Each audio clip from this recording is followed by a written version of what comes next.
여러분 반갑습니다. 6주차 강의를 시작하겠습니다. 제6장 사도행전과 복음전파 연대기. 6장의 내용은 신약성경 사도행전에 관한 내용이 되겠습니다. 사도행전 또는 교회행전, 하나님의 복음의 행전이라고 불리우고 있습니다. 사도행전은 2세기 이후에 발간된 그리스 텍스트에서 사도의 행적으로 전해지고 있고, 이런 사도행전에는 복음을 위하여 부르심을 받는 예수 그리스도의 제자인 사도들의 이야기와 예수 그리스도의 승천 이후에 나타난 이 보혜사 성령님의 역사를 기록한 성령의 이야기, 그리고 오순절 사건 이후에 나타난 조직화된 교회의 이야기와 예수 그리스도의 복음을 수용하여 구원의 여정을 시작한 하나님 백성들에 관한 이야기가 골고루 나타나고 있습니다. 사도행전의 내용은 핵심적으로 베드로와 요한의 행적, 그리고 바울과 선교적 영향력들, 그리고 스데반과 빌립, 바나바와 야고보를 중심으로 이야기를 전개하고 있습니다. 그리고 이들과 함께한 그 믿음의 사람들의 헌신을 기록하고 있습니다. 성경에서 차지하는 사도행전의 중요성과 의미는 사도행전의 역사적 사실을 통해서 입증하고 있다는 겁니다. 다양한 새로운 종교들이 출현했다가 사라지는 인간의 역사에서 예수 그리스도의 생애와 죽음, 그리고 부활 승천을 전파한 기독교는 지리적으로 둘러싸여 있는 유대교의 영역을 넘어서 전 세계를 향한 종교로서의 형식적 틀을 갖추었다라고 보시면 되겠습니다. 사도행전의 구조적인 면을 살펴보면 네 가지로 요약을 할 수 있는데, 하나는 예루살렘과 온 유다, 그 다음에 사마리아, 그 다음에 뭐 땅끝까지인데, 이것을 분류해서 네 가지로 나누어지고 있습니다. 그래서 예루살렘에서의 복음 전파의 확장이 1장에서 7장까지에 기록되어 있고, 유대와 사마리아 지역에서의 복음 전파와 확장이 8장 1절 하반절에서 9장 23절까지 기록되어 있습니다. 그리고 모든 나라를 향한 하나님의 역사와 이방인 교회 공동체의 수용이 9장 24절에서 12장까지 기록되어 있고, 마지막 교회 공동체와 사도 바울의 1차, 2차, 3차 선교 사역들에 관한 내용이 13장에서 20장까지 기록이 되어 있습니다. 지금 교재 109쪽에 보시면 중심 인물이 있는데, 거기에 보면 사도 베드로와 사도 바울에 관한 내용이 언급되어 있습니다. 그 부분을 읽어보시면 베드로와 바울에 대한 인물의 기록을 이해할 수 있지 않을까 싶습니다. 본문에 나타난 예수 그리스도, 사도행전에서 예수 그리스도를 글의 초반에 압축해서 표현을 해놓고 있습니다. 이미 사복음서에서 나타난 내용의 연계 안에서 기록한 누가는 예수 그리스도의 부활 이후의 이야기와 그리고 승천, 마지막 재림에 관한 약속을 전해주고 있습니다. 그는 생전에 고난을 받으셨고 또 십자가에 죽으셨으며 약속하신 대로 사흘 만에 부활하셨습니다. 그리고 친히 제자들에게 증거로 살아계심을 보여주시면서 40일 동안 함께하였고, 그리고 하나님의 나라에 관한 말씀을 증거하였습니다. 예수님은 제자들에게 예루살렘에 머무를 것을 말씀하시고, 그리고 하나님의 약속인 성령을 세례로 받을 것을 기다리라고 말씀하십니다. 그 결과 그들은 마가다락방에 모여서 함께 기도하며 성령을 사모할 때 오순절 성령의 능력을 체험하게 됩니다. 그는 성령이 임하시면 제자들에게 권능을 받고 예루살렘과 온 유대와 사마리아 땅끝까지 복음의 증인들이 될 것을 말씀해 주었습니다. 그 말씀을 마치신 후에 예수님은 제자들이 보는 가운데 승천, 하늘 위로 올라가셨고, 그리고 천사들이 본 그대로 재림할 것을 말씀해 주십니다. 예수님의 초림은 십자가에 죽기 위해서 오셨다라는 것, 그리고 재림은 세상을 심판하기 위해 다시 오실 것을 말씀하고 있습니다. 지상에서 예수 그리스도의 마지막 장면을 압축하여 묘사한 이 내용은 사도행전 전체의 사건으로 전개되었기에 예수 그리스도는 성령을 통하여 사도행전의 모든 사건에 친히 동행하고 계심을 확인할 수 있습니다. 사도행전 포절 맞추기. 고대교의 전통에 따르면 사도행전의 기록자는 누가로서 누가가 사도행전을 기록을 했습니다. 공간복음의 세 번째인 누가복음의 기록자이기도 합니다. 즉 누가가 누가복음까지 기록한 사람이다 라는 겁니다. 그래서 이 누가, 그는 누구인가? 누가는 헬라 사람으로서 유일하게 이 성경을 기록한 사람 중에 이방인이고 또 역사가이기도 하면서 또 의사이기도 합니다. 그런 바울의 동역자였으며 안디옥 교회 개척 때 복음을 영접한 사람이었고 바울과 함께 전도 여행을 한 사람이기도 합니다. 수신자는 사도행전 1장 1절에 밝히고 있습니다. 누구냐면 데오빌로라고 말하고 있죠. 그래서 이 데오빌로는 그가 누구인지는 명확하지 않지만 사도행전의 저작 시기가 아마도 AD 55년에서 59년, 150년까지 이렇게 추정을 하고 있습니다. 사도행전 조술의 직접적인 동기는 누가가 구체적으로 밝히지는 않고 있지만 아마 소두에서 데오빌로여 내가 먼저 쓴 글에는 승천하신 날까지 이를 기록하였노라라고 이렇게 언급함으로써 먼저 쓴 글은 바로 이 누가복음을 얘기를 하고 있죠. 그래서 누가복음 내용을 언급하면서 예수 그리스도의 부활과 승천, 그 이후의 사건에 대한 역사적인 사건을 조술에 놓고 있습니다. 누가는 사도행전에서 그 당대의 모든 이야기와 사건을 언급하지 않고 오히려 역사적 전개에서 중요한 이야기들과 오순절날에 임한 성령님의 부어주심의 능력, 또 사도 바울의 회심, 사도들의 공회에서 받는 개별 사건 등을 촘촘하게 기술하고 있습니다. 사도행전에서 가장 광범위하게 기술한 내용은 선교 여행에 관한 보고라고 보여집니다. 그래서 이런 관점에서 보면 사도행전은 초대교회 역사적 보고서라고 말할 수 있는데 오히려 유대와 사마리아로부터서 시작하여 필연적으로 이방인들에게까지 복음이 전파된 내용을 볼 때에 복음 전파와 가르침에 대한 연대기로 이렇게 보시는 것이 합당하지 않을까 싶습니다.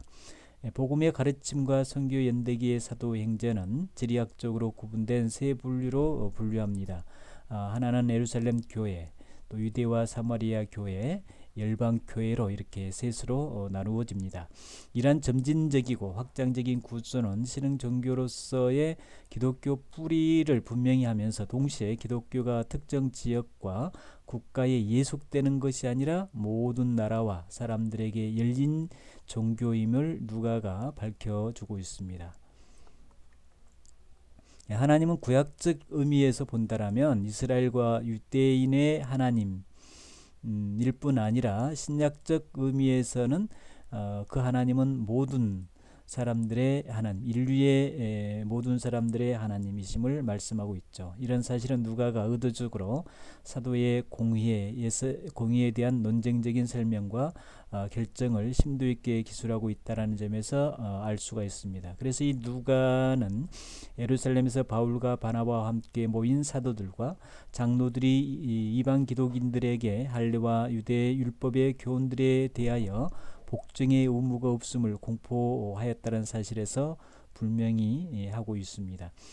이와 동시에 기독교의 복음의 지역적 한계를 넘어선 모든 나라와 백성을 향한 복음이라는 사실을 강조합니다. 핵심 주제와 메시지는 뭔가? 사도행전에 있어서 가장 중요한 핵심 주제는 기도의 중요성, 그 다음에 성령님의 역사, 교회, 하나님의 주권적 섭리, 예수 그리스도의 천상 통치, 말씀의 확장, 예수님을 담는 증인들, 증인의 고난, 이방인들의 구원과 유대인들의 분리로 나타나고 있습니다. 이런 주제들을 중심으로 더 심층적으로 접근해서 살펴보면 기독교인들의 과거와 현재, 미래에 대한 예수 그리스도의 중심으로 한 성령의 사역에 동참해야 한다라는 사명감을 간직할 수 있게 됩니다. 누가는 자신의 독자에게 신학적으로 이야기하고자 하는 것은 사도행전에서 중요하게 여겨지는 그의 내용들로부터서 발생을 합니다. 그 내용은 다음과 같죠. 지금은 조직화된 교회를 통한 복음의 시대이고, 복음의 시대는 곧 성령님의 역사가 핵심이 되어 있습니다. 그래서 성령의 역사는 예수 그리스도의 하나님 나라와 복음의 확장을 의미한다라고 보시면 되겠고, 이는 예수 그리스도가 약속한 보효사 성령님이 복음을 믿는 모든 자들을 돌보시고 또 사도들을 통하여서 교회 생활과 선교의 사명 그리고 복음의 가르침을 전파하고 있다라고 보시면 됩니다. 당대의 초대의 교회는 예수 그리스도의 임박한 재림에 대한 기대감이 서서히 약화되고 있는 실정이었습니다. 그래서 누가는 신약의 다른 기록자들과 같이 지체된 재림의 기대에 대한 그 어떤 해명이 필요했지 않나 보여집니다. 이런 상황에서 신약의 기록자들과 성도들은 지체된 재림에 대한 새로운 관점으로서 종말의 때가 이미 시작되었음을 확신하게 됩니다.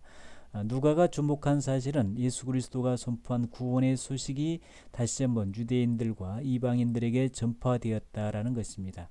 그래서 사도 바울이 로마에 도착한 이후에 유대인의 정서와 복음이 이방인들과 상대적으로 대치되고 있다는 사실이 분명하게 드러나고 있지요.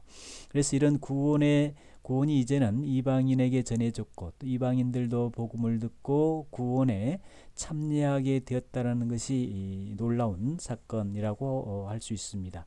이런 사실은 사도행전에서 전개된 누가의 역사적 기술이 바로 이제 핵심 목적이 되겠죠. 그래서 내용의 핵심은 이스라엘로부터서 교회의 점진적인 분리를 의미합니다. 결국 누가가 기록한 사도행전의 핵심 내용은 교회와 그 다음에 이제 유대교가 동일한 뿌리에서 분리된 두 개의 종교라는 사실을 말해주고 있습니다. 그리고 구약과 사복음서의 내용은 성령님의 역사를 통하여 온 나라와 온 백성에게 전파된 구원의 복음이다라는 것을 핵심적으로 말해주고 있습니다. 그 다음에 바울의 1차에서 3차 선교 여행입니다. 사도 바울이 3번에 걸쳐서 선교 여행을 하게 되고 그 세 번의 선교 여행이 결국 기독교가 세계 종교로서의 기반을 조성하는 중요한 사건임을 볼 수 있습니다. 최초로 그리스도인이라고 이름을 불렸던 안디옥 교회에서 목회하고 있던 바울과 바나바를 성령님이 복음을 듣지 못한 이방인을 향한 사도로 세우라고 명령하였고 그 뒤 기독교의 역사에서 가장 중요한 바울의 세 차례에 걸친 선교 여행이 시작하게 됩니다. 1차 선교 여행을 살펴보면 13장 4절에서 14장 29절까지의 내용인데 이때가 바로 AD 46년에서 48년 사이입니다. 바울과 바나바는 실루기아, 구브로, 살라미에서 전도와 가르침을 시작합니다. 그리고 비시디아 안디옥에서 설교로 인하여 제자들의 기쁨과 성령이 충만하게 됐죠. 그리고 안디옥 이고니온과 루스드라에서의 공동체는 바울과 바나바의 전도로 인하여 살아계신 하나님께 예배드리는 역사적인 사건이 일어나게 됩니다. 이런 바울과 바나바의 열정으로 여러 도시에 복음이 전파되고 그로 인해서 많은 사람들이 예수 그리스도를 믿음으로 제자를 삼는 획기적인 결실을 맺게 되지요. 바울과 바나바의 복음 전파와 사건들로 인하여서 초대교회의 중심이었던 예루살렘에서 사도들의 공의회가 개최되는데 안건은 이방인들에 대한 모세의 법과 할례에 대한 논쟁이었습니다. 예루살렘 공동체에서 속하였던 사도와 장로들의 모임에서 집중적으로 다양한 논의가 이루어지게 됩니다. 이런 공의회에서 결정은 사도 바울의 의견을 중심으로 하여 이방인들에게도 하나님의 은혜가 임하였고 예수님의 은혜로 구원받게 된 것으로 주장하면서 공의의 결정을 안디옥 교회가 전했다라는 것입니다. 바울과 바나바는 지속적으로 안디옥 교회 공동체로서 가르치며 전도를 합니다. 그래서 바울의 선교 여행 첫 번째 여행을 보면 안디옥에서 이렇게 에, 출발해서 이 화살표대로 이렇게 출발해서 이렇게 결국은 다시 이 안디오로 돌아오는 여정이죠. 이 부분을 1차 선교 지역으로 삼고 선교 활동을 합니다. 그 다음에 2차 선교 여행은 15장 36절에서 18장 22절인데 그때가 AD 49년에서 52년 사이가 되겠습니다. 바울은 실라와 함께 수리아와 길리기아로 향하고 바나바는 마가라는 요한과 함께 구브로에 가서 복음을 전하니 지역교회 공동체가 더욱더 견고해지게 됩니다. 그리고 데베와 루스드라에서 바울이 영적인 아들인 디모데를 데리고 선교 여행을 시작합니다. 바울은 소아시아에서 복음을 전하다가 예수님의 영이 나타나서 마게도니아로 건너가 복음을 전할 것을 명하자 그 말씀에 순종을 합니다. 그래서 바울은 마게도니아의 첫 번째 성인 빌립보의 두아디라시에 있는 루디아 집에서 세례를 베풉니다. 바울과 빌립은 빌립보에서 제포대에 오게 갇히게 되지만 오히려 그곳에 가서 그들은 기도와 찬양을 하면서 놀라운 신비적인 사건이 발생합니다. 옥문에 열리고 지진이 일어나게 되고 그리고 옥문이 열리는 이런 그 놀라운 현상이 나타나게 되죠. 이때 바울과 실라는 간수들에게 말씀을 전하고 또 세례를 베푸는 일까지 행하게 됩니다. 데살로니가에서 바울은 전도와 성경 강론을 하면서 베레아인들에게 성경에 대한 간결한 열망을 불러일으킵니다. 그리고 아덴은 아테네인데 아덴의 논쟁의 중심지였던 아리오바고에서 바울의 새로운 가르침에 대한 논쟁이 격렬하게 일어나게 되고 그리고 고린도에서 바울은 강론하고 권면하면서 그리고 에베소를 지나 안디옥으로 다시 귀환하게 됩니다. 이게 바울의 2차 전도 여정입니다. 2차 전도 여행을 보면 이렇게 화살표대로 안디옥을 걸쳐서 이렇게 피시디아 안디옥을 걸치고 루디아를 통해서 빌립보, 베레아, 아덴, 그리스 아테네이죠. 해서 다시 이렇게 소아시아를 통해서 여기는 지금의 터키 지역입니다. 해서 다시금 이렇게 예루살렘으로 돌아옵니다. 바울의 3차 선교 여행입니다. 사도행전 18장 23절에서 21장 17절에 기록이 되어 있고요. 이 시기가 53년에서 57년 사이에 여행을 한 것입니다. 예배소에서 언번이 좋고 성령에 능통한 아볼로의 가르침과 증언 그리고 유대인과의 논쟁이 발생합니다. 그리고 예배소에서의 바울의 변론과 은장색 장인인 데메드리오와 직공으로서의 요소가 발생을 합니다. 이런 위협을 피하기 위하여 바울은 마게도냐와 헬라로 여행을 떠나는데 이때 유대인들에게 위협을 받습니다. 그리고 바울의 오랜 강론과 유두고의 죽음과 회복 그리고 위로의 사건이 일어나게 되고 그런 다음에 드로아에서 밀레노까지 항해를 합니다. 그리고 밀레노에서 바울은 작별 설교가 이어지게 되죠. 그리고 밀레노에서 가이사라를 걸쳐 예루살렘으로 향하는 바울의 여정으로 대단원의 막을 내리게 됩니다. 이렇게 화살표대로 이렇게 진행을 하고 결국 이렇게 갔다가 다시 돌아오는 여정입니다. 예루살렘에서 로마까지 21장 18절에서 28장 31절 AD 59년에서 60년 사이입니다. 1년 사이죠. 예루살렘의 야고보 집에서 바울은 선교 사역을 보고하고 이방 유대인들에게 대한 정결 예식을 수행합니다. 성전에서의 강론했던 바울은 체포가 되고 아시아로부터 온 유대인들의 소요가 발생합니다. 바울은 공회 앞에서 변론을 하면서 로마에서 복음의 증언 사역을 천명을 하게 됐죠. 그리고 유대인들의 죽음의 맹세로 인하여서 다양한 로마 관리들에게 이송하게 됩니다. 그 뒤 최종적으로 바울의 로마 압송이 결정됨에 따라서 로마로 향해하는 가운데 또 다른 여러 가지 사건들이 발생을 합니다. 바울은 로마에 도착하여 하나님의 나라와 예수 그리스도의 관한 모든 것을 거침없이 가르치게 되고, 그리고 60년 2월 초에 로마에 도착하여 2년간 가택연금을 당한 상태에서 복음을 전하다가 네로의 로마 방화 사건이 있는 직후 AD 64년경에 순교를 당하게 됩니다. 여기까지 모든 강의를 마치겠습니다. 수고하셨고요. 오늘도 건강하시고 기쁘고 행복한 하루가 되었으면 합니다. 감사합니다.